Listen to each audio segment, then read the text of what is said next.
están sus nuevos para el canal, esta vez de un review de una nueva arma que me ha llegado. No es original, no es de aire comprimido, es esta. La quiero ver. Yo todavía tengo esta.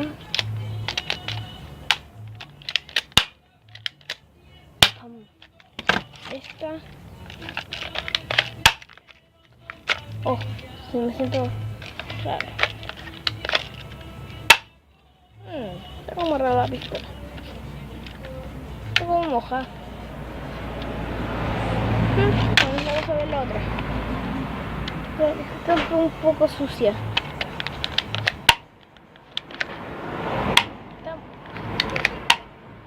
Y tengo las balas, las de pintura.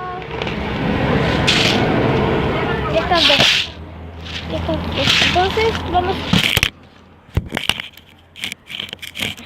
un poco. Estoy acomodando un poco. Y ahora vamos a hacer el review. Primero vamos a abrirlo.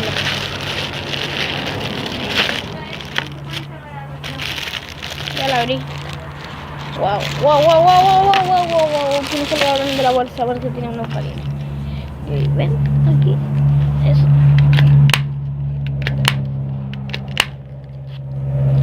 Alcanza como para unas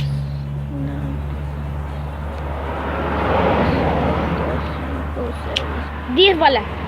Para 10 balas le alcanzan y es bueno. Vamos a hacer el test de tiro. No tiene blowback. Porque hay otros que tienen blowback que disparáis, se le echa para atrás. No se le echa para atrás. Igual que todas estas. Y ahora vamos a cargarla. Vamos a disparar a la silla que está allá.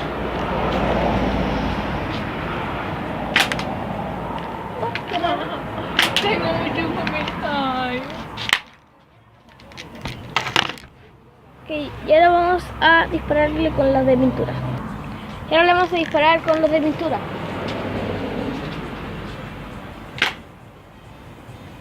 Se manchó. Está ahí. Justo ahí. Bueno, ese era el review de esta arma. Sus características son muy buenas. El unboxing está bueno, le alcanzan para 10 balas. Cuando no tienes nada en airsoft, es lo mejor. No te queda nada y puedes disparar con esto. Aunque no sea de gas, pega muy fuerte. Eso sería.